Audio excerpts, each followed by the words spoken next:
Morning student. आज जो topic रहेगा हमारा वो रहेगा electron gain enthalpy. Electron gain enthalpy means electron gain. देखो कल जो हमने पढ़ाया था उसमें तो क्या था, आयनाइजेशन एनर्जी के बारे में डिस्कशन था कि पॉजिटिव आयन, और यहाँ पर है इलेक्ट्रॉन गेन। तो इलेक्ट्रॉन गेन में क्या होगा, जैसे एग्जाम्पल के तौर पे क्लोरीन होता है 17, तो ये क्या होता है 287, तो क्या होगा ये एक इलेक्ट्रॉन एक्सेप्ट करना चाहेगा तो क्या हो जाएगा 288। तो क्लोरीन एक इलेक्ट्रॉन गेन करने के बाद किस में चला जाता है, क्लोरीन नेगेटिव में। तो इसको जब ये क्लोरीन एक इलेक्ट्रॉन गेन करता है और Cl नेगेटिव में आता है, तो जो एनर्जी रिलीज करता है उसको क्या कहते हैं हम, इलेक्ट्रॉन गेन इंथैल्पी। ये क्लोरीन क्लोरीन नहीं, किसी भी एलिमेंट की है, यानी कि इसमें एनर्जी रिलीज होती है, तो क्या बोलोगे, the energy release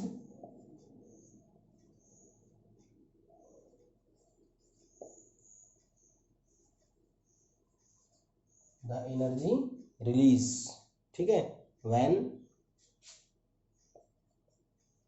an electron is added to isolated gaseous atom। Ionization energy की क्या थी कि the energy required to eject electron, और ये क्या है, the energy release when an electron is added to isolated gaseous atom. यानी कि कोई आइसोलेटेड गैसियस एटम है, आइसोलेटेड का मतलब जो अकेला है खुद और गैसियस स्टेट में है, जब वो एक इलेक्ट्रॉन को गेन करता है, तो ये क्या बन जाता है, ए नेगेटिव प्लस डेल्टा एच। ये जो एनर्जी रिलीज होती है ना, वो एंडोथर्मिक भी हो सकती है और एक्सोथर्मिक भी हो सकती है, एंडोथर्मिक भी हो सकती है और एक्सोथर्मिक भी हो सकती है। तो क्या होता है, जब किसी एलिमेंट में आप इलेक्ट्रॉन ऐड करते हो तो वो एटम के पास एनर्जी ज़्यादा हो जाती है, जिससे वो एनर्जी क्या कर देता है, रिलीज कर देता है। उसको ही हम क्या कहते हैं, इलेक्ट्रॉन गेन इंथैल्पी। यानी कि इलेक्ट्रॉन गेन, तो ये इलेक्ट्रॉन गेन किया, इंथैल्पी मतलब गेन करने के बाद जो एनर्जी रिलीज होती है उसको क्या कहते हैं, इलेक्ट्रॉन गेन इंथैल्पी। वही इलेक्ट्रॉन वोल्ट इनकी यूनिट होती है। ठीक है, ये तीन फैक्टर इसके ऊपर आएंगे। एक आएगा एटॉमिक साइज, दूसरा आएगा न्यूक्लियर चार्ज, और तीसरा आएगा electronic configuration.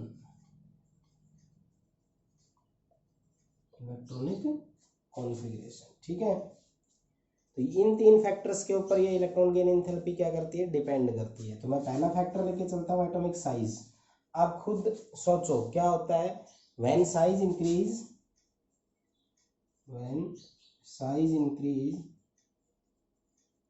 Then distance between last electron and nucleus increase, so attraction will be less। ठीक है, यानी कि अगर साइज इंक्रीज होता है, इसका मतलब क्या हुआ, न्यूक्लियस और लास्ट इलेक्ट्रॉन के बीच की डिस्टेंस क्या हो गई, ज़्यादा हो गई। और उनके बीच के डिस्टेंस अगर ज़्यादा है तो कूलम्ब्स लॉ क्या कहता है, directly proportional to charge, inversely proportional to separation. तो ये इनवर्सली हो गया, तो इसका मतलब उनके बीच की डिस्टेंस ज़्यादा हो गई, तो उनके बीच का फोर्स क्या हो गया, कम हो गया। इसका मतलब उनके बीच का जो अट्रैक्शन हो क्या हो गया, कम हो गया। तो electron gain enthalpy is less negative. यहाँ पर इंक्रीज होना या डिक्रीज होना नहीं बताएंगे, यहाँ पर दो वर्ड यूज होंगे, less negative, more negative. Less negative का मतलब जैसे मान लो -15 था, -10, -8, -7, ये लेस नेगेटिव होती जा रही है। नेगेटिव में वैल्यू कम होने का मतलब इंक्रीज होता है एक्चुअली, ठीक है। तो क्या बोलोगे, जब आपके पास साइज इंक्रीज होता है तो एटम के अंदर इलेक्ट्रॉन और न्यूक्लियस के बीच की डिस्टेंस बढ़ जाती है, और डिस्टेंस बढ़ जाती है तो उनके बीच का अट्रैक्शन कम हो जाता है, तो इलेक्ट्रॉन की एंथैल्पी क्या हो जाती है, लेस नेगेटिव। दूसरा जो फैक्टर है इसका वो है न्यूक्लियर चार्ज। दूसरा फैक्टर क्या है, न्यूक्लियर चार्ज, यानी कि चार्ज ऑन न्यूक्लियस। तो इसमें क्या बोलोगे, the electron gain enthalpy more negative, electron gain enthalpy is more negative, मतलब ज्यादा नेगेटिव हो जाती है कब, as nuclear charge increase, as nuclear charge increase, यानी कि न्यूक्लियर चार्ज इंक्रीज। तो न्यूक्लियर चार्ज इंक्रीज का मतलब क्या होता है, न्यूक्लियस के ऊपर जो चार्ज होता है वो इंक्रीज होना, यानी कि अगर आपके न्यूक्लियस पे, ये जैसे अपने पास ये है न्यूक्लियस, इनके ऊपर जो ये इलेक्ट्रॉन, अगर ये चार्ज इंक्रीज होता जा रहा है, ठीक है, अगर ये चार्ज क्या होता जा रहा है, इंक्रीज होता जा रहा है, तो ये न्यूक्लियस पे चार्ज इंक्रीज होता जा रहा है, इसका मतलब क्या हो गया, अगर ये चार्ज है यानी कि ये चार्ज बढ़ रहा है, ये चार्ज बढ़ रहा है तो फोर्स क्या होगा, ज्यादा। तो क्या लिखोगे, then due to this attraction is more.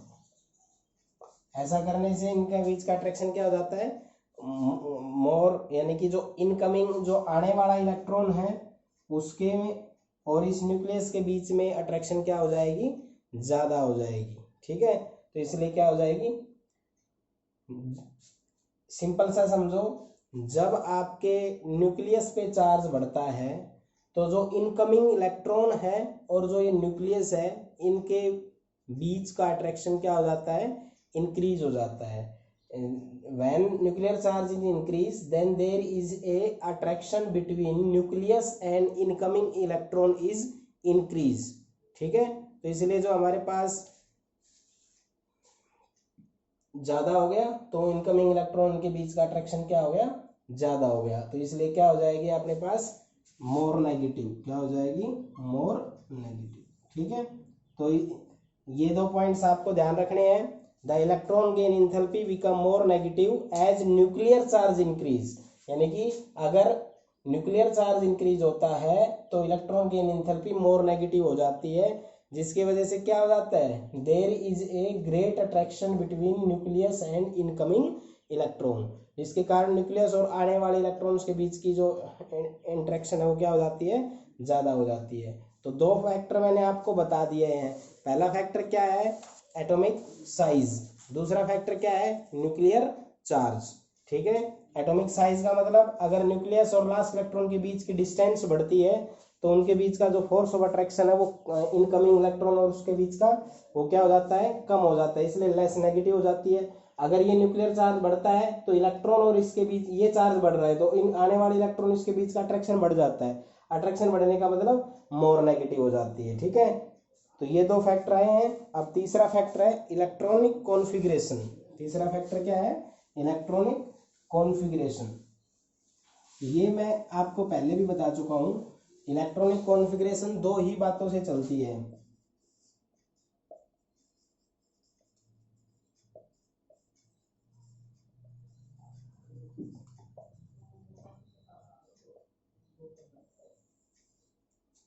Electronic configuration क्या होती है, इलेक्ट्रॉनिक कॉन्फ़िगरेशन आपकी होती है दो तरह की, एग्जैक्ट हाफ फील्ड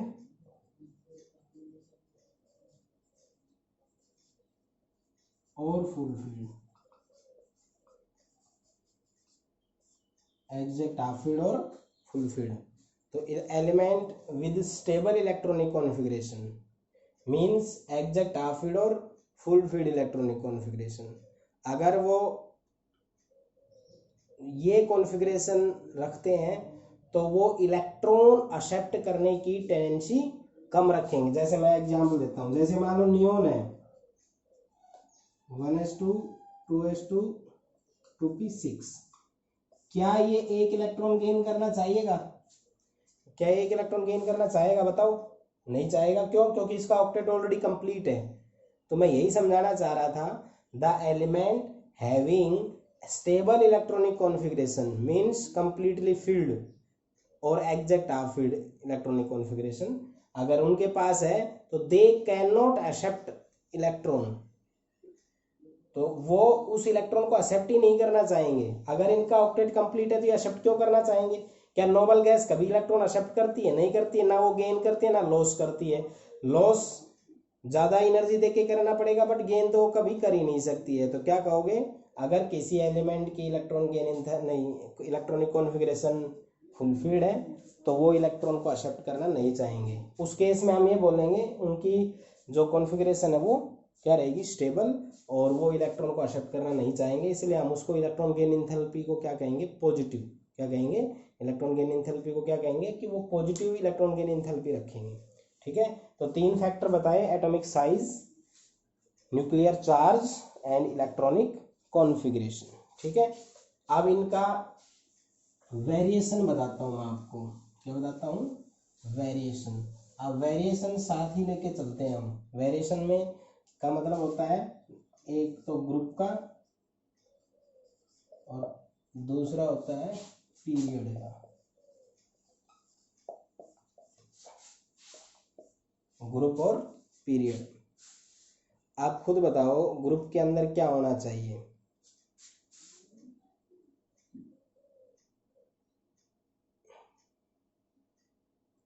ग्रुप में क्या होना चाहिए?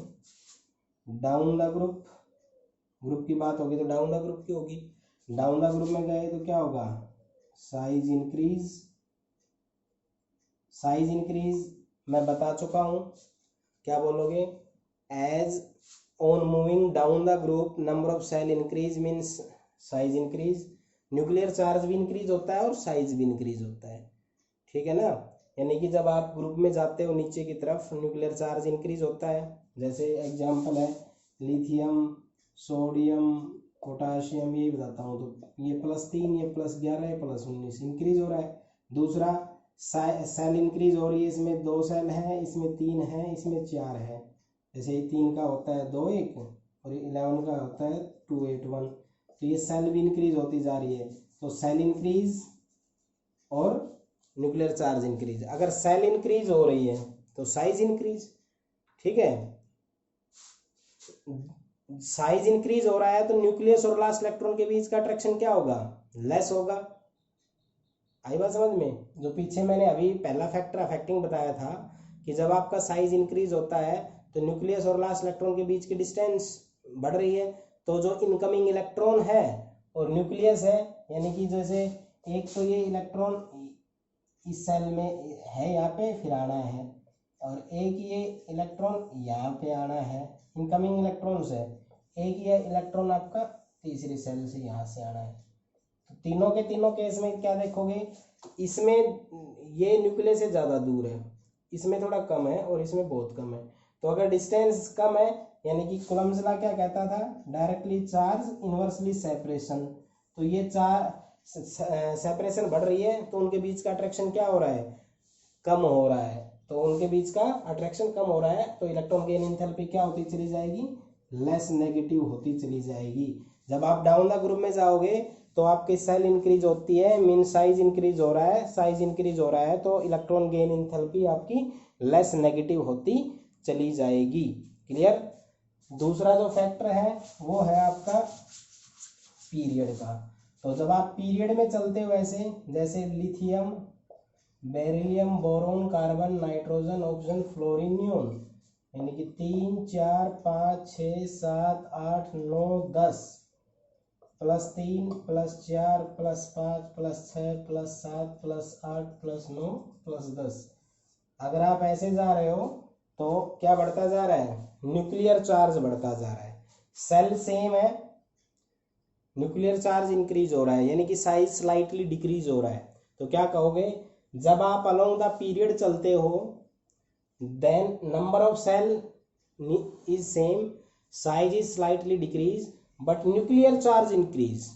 न्यूक्लियर चार्ज अगर इंक्रीज है तो न्यूक्लियस जो होता है आपका, यानी कि यहाँ पे ये चार्ज क्या होता जा रहा है, इंक्रीज। अगर ये चार्ज इंक्रीज हो रहा है तो ये चार्ज इंक्रीज हो रहा है, ये चार्ज इंक्रीज हो रहा है तो इनके बीच का फोर्स जो है वो क्या हो रहा है, बढ़ता जा रहा है। इसका मतलब क्या हुआ, जो हमारे पास इलेक्ट्रॉन गेन एंथैल्पी है वो मोर नेगेटिव होती चली जाएगी। ठीक है, तो क्या कहोगे, अलोंग द पीरियड जब आप चलते हो तो सेल सेम रहती है, न्यूक्लियर चार्ज बढ़ता है। न्यूक्लियर चार्ज बढ़ने का मतलब होता है कि ये इनके बीच का फोर्स बढ़ गया, फोर्स बढ़ गया तो इलेक्ट्रॉन गेन एंथैल्पी क्या हो जाएगी, मोर नेगेटिव होती चली जाएगी। ठीक है, डाउन द ग्रुप में जाते हो साइज बढ़ता है, अलोंग द पीरियड जाते हैं न्यूक्लियर चार्ज बढ़ता है। इन दोनों फैक्टर को लगा के आप इनका वेरिएशन बताओगे।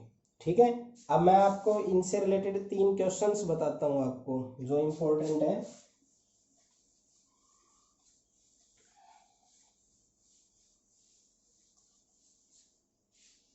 पहला है, जो हेलोजन है ना आपका, halogen means fluorine, chlorine, bromine, iodine, astatine. जो आपके पास हेलोजन होता है ना, halogen group, fluorine, chlorine, bromine, iodine, astatine, वो हाईएस्ट इलेक्ट्रॉन गेन एंथैल्पी रखते हैं। यानी कि जो इलेक्ट्रॉन गेन एंथैल्पी हमारे पूरे पीरियोडिक टेबल की बात करें तो सबसे ज़्यादा किसकी होती है, यानी कि हाईएस्ट नेगेटिव वैल्यू रखते हैं ये। तो इसका जवाब क्या होगा, यानी कि हेलोजन में जैसे fluorine 9, chlorine 17, bromine 35, configuration 1s2 2s2 2p5, ये खत्म होगा 3s2 3p5 4s2 4p5। यानी कि जनरली लिखें तो यहाँ से बन जाएगा ns2 np5।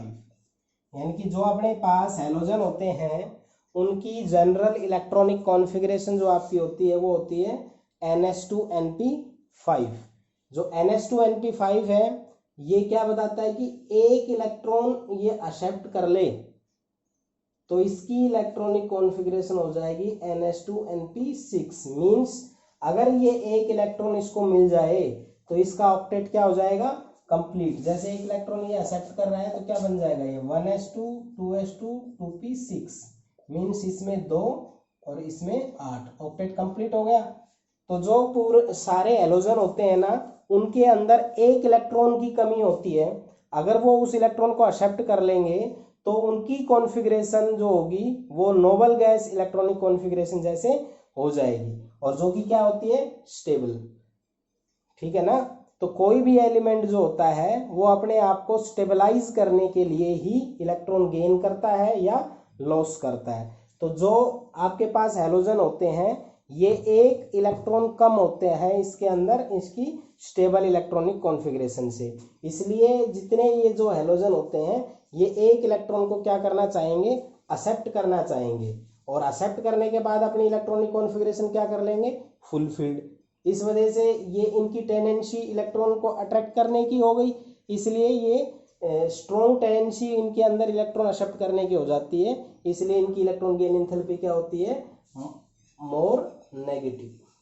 ठीक है, तो क्या इसका जवाब क्या दोगे, the electron gain enthalpy of halogens are highly negative, this is due to the fact that halogen have general electronic configuration ns2 np5 and have only one electron less than stable electronic configuration, so they can accept one electron and stabilize their electronic configuration ns2 np6, means they have strong tendency to accept an electron, so halogen have more negative electron gain enthalpy।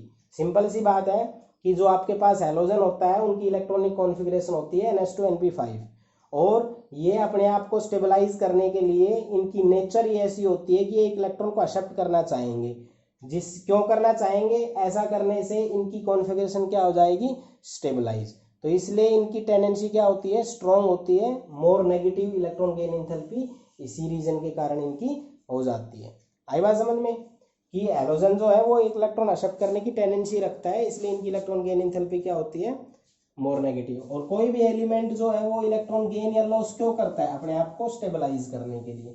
ठीक है, तो जो शुरुआत के groups होते हैं उनमें electron loss होते हैं और लास्ट वाले जो होते हैं उनमें इलेक्ट्रॉन गेन होता है। तो शुरुआत के जो है उनके अंदर आयनाइजेशन एनर्जी होती है या आयनाइजेशन पोटेंशियल होती है, और जो लास्ट वाले ग्रुप होते हैं उनमें इलेक्ट्रॉन गेन एंथैल्पी होती है। और जो सबसे लास्ट होता है यानी कि नोबल गैस, वो ना इलेक्ट्रॉन गेन करना जानते हैं ना वो इलेक्ट्रॉन लॉस करना जानते। क्यों? क्योंकि वो खुद अपने आप में एक स्टेबल इलेक्ट्रॉनिक कॉन्फ़िगरेशन रखते हैं। ठीक है, अब अगला है दूसरा क्वेश्चन कि जो आपके पास यही क्वेश्चन है, नोबल गैस जो है ये पॉजिटिव गेन एंथैल्पी क्यों रखते हैं। क्वेश्चन क्या बना, एक electron gain enthalpy for noble gas is positive. Electron gain enthalpy जो नोबल गैस की होती है वो पॉजिटिव होती है। नाइट्रोजन फास्फोरस इनकी लगभग जीरो होती है। क्यों? सीधा सा जवाब है, नोबल गैस है आपके पास, नोबल गैस जो होती है helium, neon, argon, krypton, xenon, radon, 2, 10, 18, 36, 54, 86, 2, 2, 8, 2, 8, 8, ये इनके अंदर आप देखते हो कॉन्फ़िगरेशन क्या है, फुलफिल्ड। क्या ये इलेक्ट्रॉन एक्सेप्ट करना चाहेंगे? इनका ऑक्टेट ऑलरेडी कंप्लीट है। हर एलिमेंट तो कॉन्फ़िगरेशन अपनी नोबल गैस जैसी करना चाहता है, तो ये खुद तो एक्सेप्ट करना चाहेंगे ही नहीं, तो इसलिए इनकी इलेक्ट्रॉन गेन एंथैल्पी क्या रहेगी, पॉजिटिव। फिर भी अगर हमें इनके अंदर इलेक्ट्रॉन अगर देना है, ये लेना तो नहीं चाहते लेकिन फिर भी हमने जोर जबरदस्ती इसको इलेक्ट्रॉन दे दिया, तो इलेक्ट्रॉन कितने हो जाएंगे, 11। तो कितना हो जाएगा, ये न्यूक्लियस, इसमें 2, इसमें 8 और इसमें 1। पहले कितना था, ये न्यूक्लियस, इसमें 2 और इसमें 8। तो जैसे एक इलेक्ट्रॉन दिया, देखो एक सेल बढ़ गई, ये नंबर ऑफ सेल इसमें थी 2 और इसमें नंबर ऑफ सेल हो गई है 3। नंबर ऑफ सेल बढ़ गई है, इसका मतलब एनर्जी बढ़ गई है, इसकी एनर्जी बढ़ गई है। तो इलेक्ट्रॉन को इस एनर्जी लेवल पे ले जाने के लिए हमें एनर्जी सप्लाई करनी पड़ेगी, इसलिए इनकी इलेक्ट्रॉन गेन एंथैल्पी क्या होगी, पॉजिटिव होगी। तो क्या जवाब दोगे, the electron gain enthalpy of noble gas becomes positive because their electronic configuration is fulfilled, ns2np6, so it has no tendency to accept an electron। इनके अंदर कोई टेंडेंसी नहीं होती इलेक्ट्रॉन को एक्सेप्ट करने की। तो जो इनकमिंग इलेक्ट्रॉन है, यानी कि फिर भी अगर इलेक्ट्रॉन देते हैं, वो इनकमिंग इलेक्ट्रॉन है वो लास्ट सेल में आएगा, मीन्स इनकी सेल बढ़ गई, सेल बढ़ गई तो हमें एनर्जी सप्लाई करनी पड़ेगी, इसलिए इनकी इलेक्ट्रॉन गेन एंथैल्पी क्या होती है, पॉजिटिव। और इनकी जीरो क्यों होती है, क्योंकि इनकी कॉन्फ़िगरेशन क्या होती है, एग्जैक्ट हाफ फील्ड। क्या होती है, एग्जैक्ट हाफ फील्ड। अब एग्जैक्ट हाफ फील्ड में क्या होता है, जैसे नाइट्रोजन 7 है, 1s2 2s2 2p3, ये इलेक्ट्रॉन एक गेन करेगा तो ये हो जाएगा 1s2 2s2 2p4। इलेक्ट्रॉन तो गेन कर लेगा लेकिन कॉन्फ़िगरेशन अनस्टेबलाइज हो गई, यानी कि एग्जैक्ट हाफ फील्ड स्टेबल होती है, तो इलेक्ट्रॉन गेन करते ही इसकी कॉन्फ़िगरेशन क्या हो गई, अनस्टेबलाइज। तो ये ऐसा करना चाहेगा तो नहीं, लेकिन फिर भी हम अगर सप्लाई करने की कोशिश करेंगे तो हमें ज़्यादा कुछ एनर्जी इनके अंदर सप्लाई करने की ज़रूरत नहीं होगी, वो एनर्जी क्या होगी, नियरली इनकी जीरो ही होगी। तो ये नाइट्रोजन फास्फोरस के एग्जैक्ट हाफ फील्ड वाला कॉन्सेप्ट लगेगा और नोबल गैस के लिए एग्जैक्ट फुल फील्ड वाला लगेगा। दोनों के दोनों केस में स्टेबलाइज होते हैं और इलेक्ट्रॉन गेन करने के बाद ये खुद अनस्टेबलाइज हो जाते हैं। उन अनस्टेबिलिटी से बचने के लिए ही ये कभी भी इलेक्ट्रॉन गेन नहीं करते, फिर भी हम करते हैं तो नेक्स्ट एनर्जी लेवल पे जाता है ये। ठीक है, अब फ्लोरीन और क्लोरीन का कंपैरिजन आएगा। अनएक्सपेक्टली ये है, फ्लोरीन क्लोरीन जब आप डाउन द ग्रुप में जाते हो तो इनका अपना खुद का अलग ही कंसेप्ट चलता है। डाउन द ग्रुप में जाते हो, सेल सेम रहती है, न्यूक्लियर चार्ज बढ़ता है तो अट्रैक्शन बढ़ जाती है, मोर नेगेटिव हो जाती है। लेकिन हम देखते हैं ये लेस नेगेटिव होता है फ्लोरीन से, क्लोरीन से। तो फ्लोरीन और क्लोरीन का अगर कंपैरिजन चलेगा तो फ्लोरीन जो आपका है, ये जब आप आगे इनऑर्गेनिक केमिस्ट्री में आओगे तो फ्लोरीन की जो आपका होता है, ये इनकी टेंडेंसी अलग ही लेवल पे चलती है, ये इलेक्ट्रोनेगेटिव के तौर पे होता है। तो क्या बोलोगे, लेस नेगेटिव वैल्यू जो आपकी फ्लोरीन की होती है, इसका रीजन होता है एक तो फ्लोरीन का स्मॉल साइज। क्या फ्लोरीन का क्या रीजन रहता है, फ्लोरीन और क्लोरीन में फ्लोरीन का स्मॉल साइज होता है। दूसरा होता है इलेक्ट्रॉन रिपल्सन, कि जो फ्लोरीन होता है उनके अंदर इलेक्ट्रॉनों में आपस में क्या होता है, रिपल्सन होता है। कि जैसे फ्लोरीन 9 है, पहले वाले में 2 है इलेक्ट्रॉन, दूसरे वाले में 7 है, 3 6 7। साइज छोटा है मीन्स न्यूक्लियस के नजदीक है, तो ये इलेक्ट्रॉन भी नजदीक हो गए ना। और इलेक्ट्रॉन पे कैसा चार्ज होता है, नेगेटिव होता है। तो इन इलेक्ट्रॉनों में आपस में क्या हो जाता है, रिपल्सन है। तो इनकमिंग इलेक्ट्रॉन जो आने वाला होता है वो पूरा फोर्स इसके अंदर एक्सपीरियंस नहीं कर पाएगा। क्यों, क्योंकि ये इलेक्ट्रॉन तो खुद एक दूसरे को दूर रिपेल कर रहे हैं। आई बात समझ में। तो क्या कहोगे, एक तो फ्लोरीन का रीजन होता है कि स्मॉल साइज, दूसरा होता है फ्लोरीन के अंदर इलेक्ट्रॉन रिपल्सन। ठीक है, तो इसलिए जो हमारे पास इसकी 2p जो कॉम्पैक्ट सेल होती है ना, वो फुलफिल इसके अंदर नहीं हो पाएगी और इसके अंदर पूरा का पूरा फोर्स ऑफ अट्रैक्शन एक्सपीरियंस नहीं हो पाएगा। इसलिए इसकी इलेक्ट्रॉन गेन एंथैल्पी क्या होती है, लेस नेगेटिव होती है क्लोरीन से। तो 2 वर्ड में भी फिनिश कर सकते हो कि जो फ्लोरीन की लेस नेगेटिव होती है क्लोरीन से, रीजन क्योंकि एक तो फ्लोरीन का साइज छोटा होता है, तो ये इलेक्ट्रॉन थोड़ा नज़दीक रहते हैं। तो इन इलेक्ट्रॉनों में आपस में एक रिपल्सन, ये प्रैक्टिकली पता चला, इनके बीच में एक रिपल्सन होती है, वो रिपल्सन होती है। और हम बात क्या कर रहे हैं, इलेक्ट्रॉन एक्सेप्ट करने की।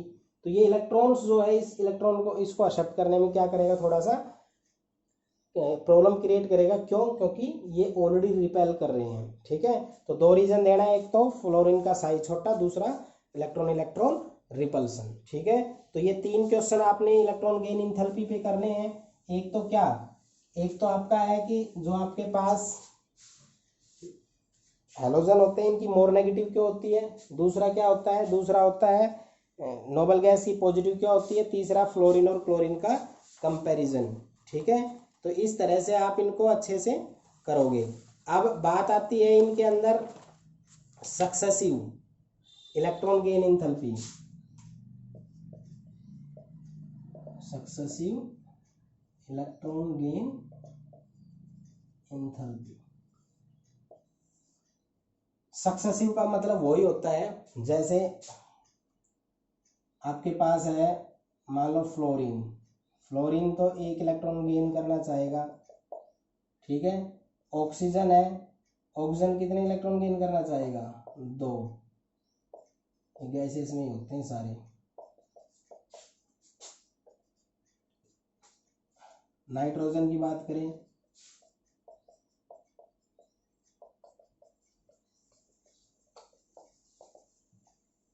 ठीक है, तो इसमें तो ये जो 1 इलेक्ट्रॉन एक्सेप्ट करने के लिए जो एनर्जी रिलीज होगी उसको तो क्या कहेंगे, फर्स्ट। इसमें पहले वाले को एक्सेप्ट करने के लिए फर्स्ट, दूसरे इलेक्ट्रॉन को एक्सेप्ट करने के लिए energy second.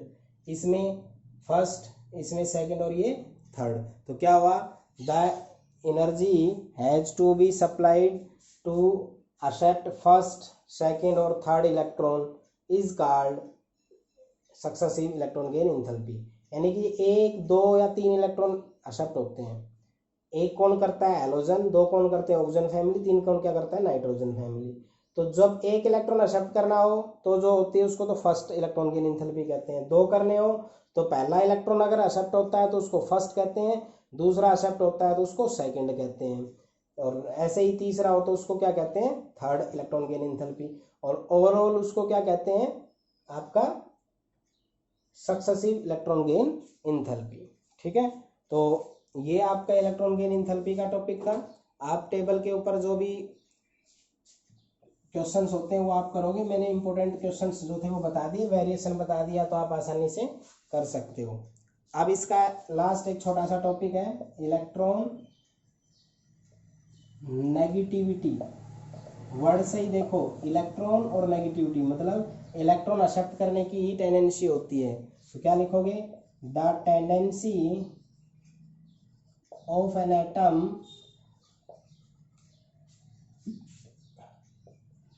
To attract the shared pair of electron in a covalent bond, यानी कि ये आप कहोगे सर ये भी तो असेप्टिक कर रहा है, इलेक्ट्रॉन गेन इंथैल्पी जैसा हो सकता है, नहीं, ये कोवलेंट बॉन्ड के अंदर होता है। कैसे? जैसे HCl आपका है, HF आपका है, इनके बीच में बॉन्ड बना हुआ अपने आप को स्टेबलाइज करने के लिए। आप खुद देखो, HF की बात कर रहा हूं मैं, H एक है, फ्लोरीन 9 है। इस फ्लोरीन को अपना ऑक्टेट पूरा करने के लिए एक इलेक्ट्रॉन चाहिए, तो ये इस हाइड्रोजन से इलेक्ट्रॉन को अट्रैक्ट करने की कोशिश करता है, लेकिन ये कर नहीं पाता। क्यों? क्योंकि हाइड्रोजन कहता है नहीं, मैं भी एक इलेक्ट्रॉन लेना चाहता हूं, जिससे हाइड्रोजन का भी क्या हो जाता है, ड्यूप्लेट पूरा हो जाता है, और एक ये लेना चाहता है, इससे इसका क्या हो जाता है, ऑक्टेट पूरा हो जाता है। तो दोनों के बीच में एक बॉन्ड क्रिएट होता है, जिसको हम क्या बोलते हैं, कोवलेंट बॉन्ड। कोवलेंट बॉन्ड का मतलब म्यूचुअल शेयरिंग। कोवलेंट बॉन्ड का मतलब क्या, म्यूचुअल शेयरिंग, और आपस में ये शेयरिंग कर लेते हैं। जैसे ही शेयरिंग का मतलब होता है एक प्रकार से इन्होंने पार्टनरशिप कर ली, ठीक है। तो आप जानते हैं जैसे ही इनकी शेयरिंग होती है, फ्लोरीन अपनी टेंडेंसी यूज करता है, मतलब फ्लोरीन जो है वो इस हाइड्रोजन से ज्यादा ताकतवर है। तो क्या करता है, ये बॉन्ड फॉर्मेशन करने के बाद इस इलेक्ट्रॉन को अपनी तरफ अट्रैक्ट करना शुरू कर देता है। ये कंप्लीटली बॉन्ड को तोड़ के अपनी तरफ अट्रैक्ट नहीं करता, बट इसकी टेंडेंसी फ्लोरीन की तरफ रहती है। रीजन, क्योंकि फ्लोरीन इसके इलेक्ट्रॉन को एक्सेप्ट करने की टेंडेंसी ज्यादा रखता है इन कंपैरिजन टू हाइड्रोजन। क्यों? क्योंकि फ्लोरीन ज्यादा इलेक्ट्रॉन नेगेटिव होता है। फ्लोरीन की इलेक्ट्रॉन गेन एंथैल्पी क्या होती है, मोर नेगेटिव होती है। और हाइड्रोजन तो दोनों तरह का काम करता है, हाइड्रोजन तो लॉस भी कर सकता है, गेन भी। तो जब शुरुआत में जब ये शेयरिंग करता है, जब तो हाइड्रोजन ड्यूप्लेट पूरा करता है, लेकिन जैसे फ्लोरीन कर लेता है तो ये हाइड्रोजन से अपना इलेक्ट्रॉन इधर खींचने की कोशिश करता है, उसमें ये हाइड्रोजन का इलेक्ट्रॉन भी अपनी तरफ खींचने लग जाता है, जिससे जो इसके ऊपर जो चार्ज कैरियर होता है वो नेगेटिव होता है, इसके ऊपर क्या होता है, पॉजिटिव। तो इस तरह से किसी यानी कि कोवलेंट बॉन्ड फॉर्मेशन के अंदर कोई एलिमेंट अगर इलेक्ट्रॉन को अपनी तरफ अट्रैक्ट करने की टेंडेंसी रखता है, वो क्या कहलाती है, उसकी इलेक्ट्रॉन नेगेटिविटी। तो क्या कहोगे, the tendency of an atom of an element to attract the share pair of electron towards itself in a covalent bond. Covalent bond के अंदर अगर कोई एलिमेंट इलेक्ट्रॉन को एक्सेप्ट करने की टेंडेंसी रखता है, उसको हम क्या बोलते हैं, इलेक्ट्रॉन नेगेटिविटी। इलेक्ट्रॉन नेगेटिविटी जो है वो सबसे ज्यादा होती है नाइट्रोजन, ऑक्सीजन और फ्लोरीन की, NOF। नाइट्रोजन, अब कहोगे सर क्या अल्कली मेटल वगैरह होते हैं वो इलेक्ट्रोनेगेटिव नहीं होते? बिल्कुल नहीं होते, क्योंकि वो तो इलेक्ट्रोपॉजिटिव होते हैं, वो तो इलेक्ट्रॉन लॉस करते हैं। ये क्या करते हैं, इलेक्ट्रॉन गेन करते हैं, ठीक है। तो greater the electronegative more will be the tendency, जिसकी इलेक्ट्रोनेगेटिविटी ज्यादा होगी वो इलेक्ट्रॉन अट्रैक्ट करने की टेंडेंसी भी ज्यादा रखेंगे, ठीक है। अब हम इसके ऊपर आपको बताते हैं फैक्टर अफेक्टिंग। फैक्टर अफेक्टिंग इनके 3 हैं। पहला फैक्टर अफेक्टिंग है इनके अंदर ऑक्सीडेशन स्टेट।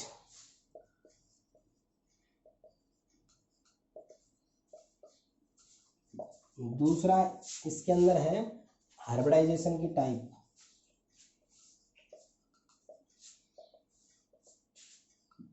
यानी कि एक तो ऑक्सीडेशन स्टेट पे डिपेंड करता है, एक हाइब्रिडाइजेशन पे डिपेंड करता है, और एक नेचर पे डिपेंड करता है, नेचर ऑफ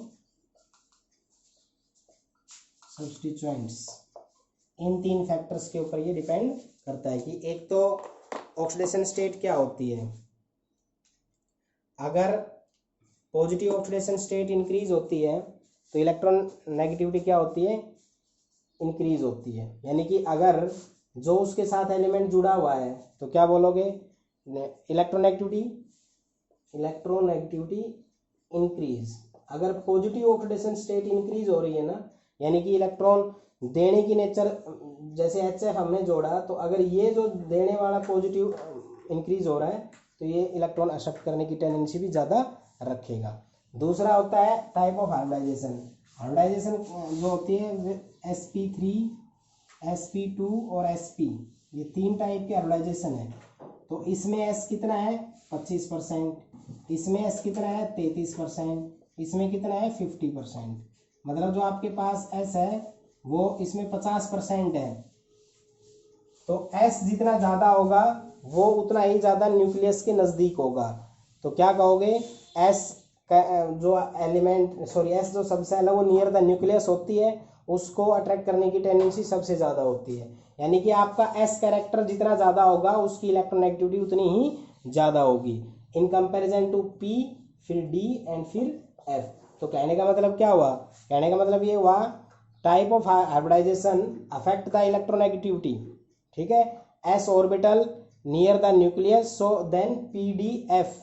S जो होता है, जैसे न्यूक्लियस है, पहले जो इलेक्ट्रॉन आएंगे वो S वाले आएंगे, फिर P वाले आएंगे, फिर D वाले आएंगे, फिर F वाले आएंगे। तो F वाला सबसे बाद में, D वाला उसके, फिर P और फिर S।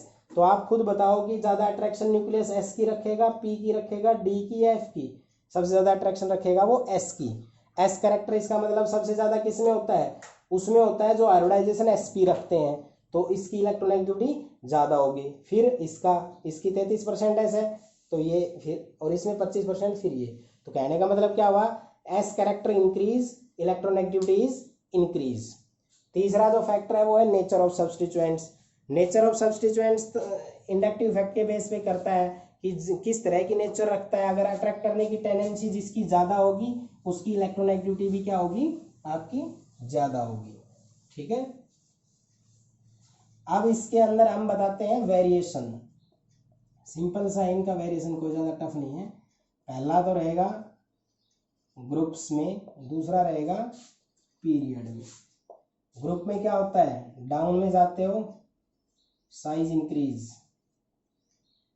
सेल इंक्रीज होता है, साइज इंक्रीज होता है। इधर जाओगे न्यूक्लियर चार्ज इंक्रीज।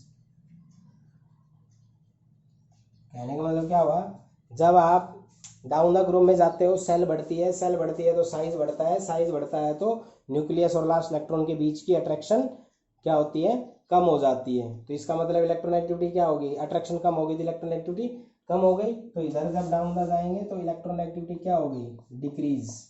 ठीक है, तो क्या बोलोगे, as we move down the group then number of shell increase, so size increase, then attraction between nucleus and last electron decrease, so electronegativity decrease। यानी कि ऊपर से नीचे की तरफ अगर आप जाओगे इलेक्ट्रोनेगेटिविटी डिक्रीज होती है। अलोंग द पीरियड जाते हैं, nuclear charge increase. Nuclear charge increase का मतलब charge on nucleus increase. As we move along the period then number of shell is same but nuclear charge increase. Nuclear charge increase means there is a great attraction between nucleus and outermost shell of electron. तो tendency of an atom to attract the electron is increase. यानी कि अगर आपके पास nuclear charge बढ़ता है तो electron को accept करने की टेंडेंसी भी बढ़ती है, और इसका मतलब इलेक्ट्रोनेगेटिविटी क्या होती है, इंक्रीज होती है। नोबल गैस जो आपकी होती है इसकी इलेक्ट्रोनेगेटिव टेंडेंसी बिल्कुल जीरो होती है, यानी कि इलेक्ट्रॉन गेन करना ही नहीं चाहते तो इनकी इलेक्ट्रोनेगेटिविटी जीरो होती है। तो जब आप चलते हो नाइट्रोजन से फ्लोरीन से इस पे, नाइट्रोजन ऑक्सीजन फ्लोरीन, तो इलेक्ट्रोनेगेटिविटी बढ़ गई। सबसे ज्यादा इलेक्ट्रोनेगेटिव एलिमेंट कौन, फ्लोरीन, फिर कौन ऑक्सीजन, फिर कौन नाइट्रोजन। फ्लोरीन चार्ज क्रिएट करता है -1, ये करता है -2 और ये करता है -3। तो आपके बात दिमाग में आनी चाहिए, नेगेटिव चार्ज रखे और कोवेलेंट बॉन्ड में अगर अट्रैक्शन होते हैं, जैसे अपने पास HF होता है, जैसे वाटर आपका ये H2O होता है, जैसे आपके पास NH3 होता है, इन तीनों के अंदर टेंडेंसी ज़्यादा होती है। इनके फ्लोरीन की, ऑक्सीजन की, नाइट्रोजन की इलेक्ट्रोनेगेटिविटी ज़्यादा होने के कारण इनकी इलेक्ट्रॉन अट्रैक्ट करने की टेंडेंसी क्या होती है, ज़्यादा होती है। अगर आप नाइट्रोजन के नीचे कौन लेते हो, फास्फोरस, ऑक्सीजन से नीचे सल्फर, फ्लोरीन के नीचे क्लोरीन, तो ये डाउन द ग्रुप का ट्रेंड बन गया। तो डाउन द ग्रुप में जाते हो तो क्या होता है, ये वाला कंसेप्ट लगेगा, इलेक्ट्रोनेगेटिविटी डिक्रीज। इसका मतलब जब नीचे की तरफ जाओगे तो इलेक्ट्रोनेगेटिविटी डिक्रीज होती है, रीजन उनके साइज इनका क्या होता चला जाता है, इंक्रीज होता चला जाता है। तो क्या रहेगा, डाउन द ग्रुप में साइज इंक्रीज होने के कारण टेंडेंसी डिक्रीज होती है, और along the period nuclear charge increase होने के कारण उनकी आयनाइजेशन एनर्जी क्या हो जाती है, नहीं सॉरी, इलेक्ट्रॉन गेन एंथैल्पी और इलेक्ट्रोनेगेटिविटी इंक्रीज हो जाती है। तो इलेक्ट्रोनेगेटिव एलिमेंट सबसे ज्यादा कौन, NOF, nitrogen, oxygen and fluorine हमारी इलेक्ट्रोनेगेटिव हाईएस्ट है। और इन तीनों में भी कंपैरिजन करें तो फ्लोरीन सबसे ज्यादा है। ठीक है, फिर आपका ऑक्सीजन है और उसके बाद आपका कौन है, नाइट्रोजन है। ठीक है। इलेक्ट्रॉन गेन, अब अगला जो टॉपिक है वो है इलेक्ट्रॉन गेन इंथैल्पी और इलेक्ट्रॉन नेगेटिविटी के बीच का डिफरेंस। तो जो पहला डिफरेंस रहेगा वो इनकी डेफिनेशन का ही रहेगा। पहला डिफरेंस क्या रहेगा इनका, डेफिनेशन का। दोनों की डेफिनेशन बताई गई है। इलेक्ट्रॉन गेन इंथैल्पी क्या था, it is the tendency of an atom of the gaseous atom to attract an electron. ये एक इलेक्ट्रॉन को अट्रैक्ट करने की टेंडेंसी है, ये शेयर पेयर से अट्रैक्ट करने की है। मतलब इसमें बॉन्ड फॉर्मेशन होता है, जैसे HF, तब ये अट्रैक्ट करता है, ये नेगेटिव पॉजिटिव होता है। ये सीधा आएगा तो जैसे F नेगेटिव ऐसे आएगा। अकेला एलिमेंट होता है आइसोलेटेड, उसमें होता है, ये शेयर पेयर में होता है, यानी कि ये बॉन्ड फॉर्मेशन के बाद होता है।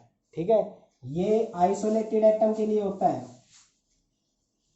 आइसोलेटेड एटम का मतलब सिर्फ सिंगल एटम, अकेले एटम के लिए।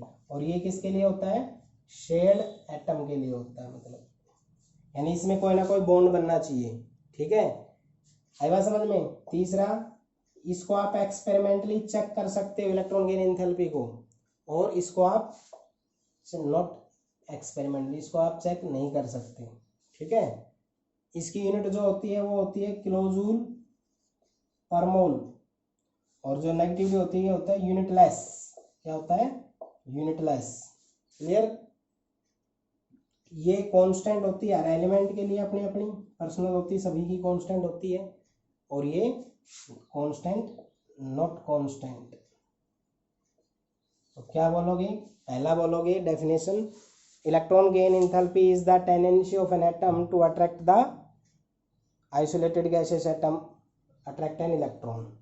ये क्या होता है, it is the tendency of an atom in a molecule to attract the share pair of electron. यानी इसमें शेयर पेयर को अट्रैक्ट करने की होती है।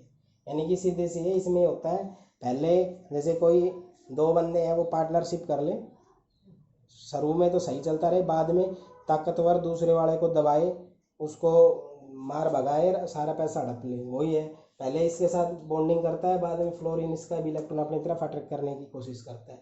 ये आइसोलेटेड मीन सिंगल एटम में होता है, ये शेयर्ड में होता है। ये एक्सपेरिमेंटल होता है, ये एक्सपेरिमेंटल नहीं होता। ये इसकी यूनिट किलोजूल पर मोल या इलेक्ट्रॉन वोल्ट पर एटम होता है, ये यूनिटलेस होता है। इसकी वैल्यू कांस्टेंट होती है, इसकी वैल्यू कांस्टेंट नहीं होती है। ठीक है, तो ये आपका जो था ये थर्ड यूनिट कंप्लीट हो गया है। आप थर्ड यूनिट को अच्छे से तैयार करो, और जो आपका होमवर्क है वो ये है कि आप सेकंड और थर्ड यूनिट के एनसीईआरटी और एग्जाम्पलर के एक एक क्वेश्चन करो। बाकी आपका कोई होमवर्क नहीं है, सिर्फ एनसीईआरटी और एग्जाम्पलर का एक एक क्वेश्चन, और जितने भी ये वीडियो डले इनके एक एक दो दो तीन तीन बार रिवीजन करो। यही आपका क्या है, होमवर्क है। मैं आज होमवर्क आपका डाल दूंगा, और आपको ये करना है, जब आपका छुट्टियां ख़त्म हो जाएंगी तब आपको इन दोनों यूनिटों का अलग अलग एक एक यूनिट का हम टेस्ट कंडक्ट कर लेंगे। ठीक है।